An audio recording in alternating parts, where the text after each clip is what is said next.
to go and attend young wives. She never came to my face and said, unje. Her message was always about her. Because I was worried. There are many movements, there are many places, there are many associations of similar stature. But the challenge that we have is that they address and attack husbands and men. Whether they are born again or not. But one thing, when she came back from the gatherings, she would say, this is what I need to do. Without even saying it, she would do it. And I observed, because we don't jump. We observe, we assess. Is it excitement? Was it the event that excited her? Or is this real?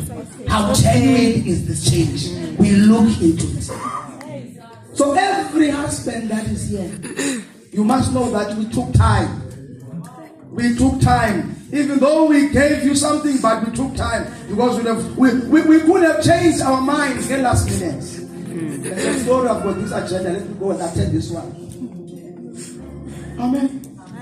So I pray that we'll understand the significance and the weight that you are doing. Rushing, because I want to make sure that we allow our teaching it's exhaustive.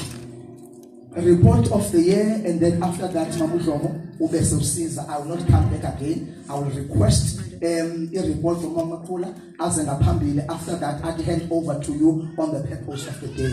After that, we just sing one song, we go straight to the word. Hallelujah. Amen. Is that fine, saints? Amen. Hallelujah. Amen. Are we still together? Amen. Are we still together?